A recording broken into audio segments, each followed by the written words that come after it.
মনোবীক্ষণ polyclinic, চিকিৎসার জগতে এক দশক। এখন এখানে সব বিষয়ে ডাক্তারবাবু একসাথে তলায়। ফোন করুন 7477999515 এই নম্বরে। লোকসভায় মুর্শিদাবাদ জেলায় 3-3 হয়েছে তৃণমূল। 21শে জুলাইয়ের আগে এবার 3 সাংসদদের সংবর্ধনা হলো বহরমপুরে। বুধবার বহরমপুরে এসে পৌঁছেছেন ইউসুফ পাঠান। বৃহস্পতিবার বহরমপুরে তৃণমূলের জেলা কার্যালয়ে হলো সংবর্ধনা সভা। মুর্শিদাবাদ সাংগঠনিক জেলা তৃণমূল কংগ্রেসের পক্ষ থেকে 3 জন সাংসদকেই জানানো হলো সংবর্ধনা।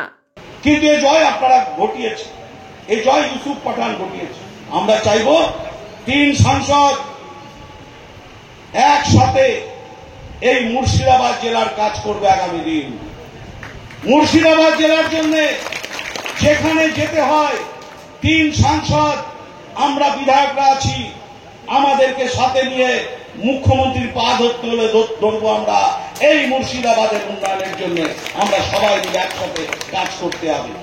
আমরা এতদিন রাজনীতি করেছি, আগামী দিন সভাধিপতি আছে, কর্মাধ্যক্ষরা আছে, চেয়ারম্যানরা আছে, পঞ্চায়েত সমিতি আছে, গ্রাম পঞ্চায়েত আছে।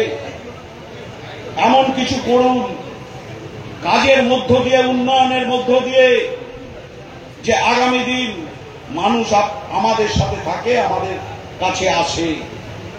আমরা যারা নেতৃত্ব, আমাদের কথাবার্তা, আচার আচরণ আমাদেরকে আরো নমনীয় হতে হবে।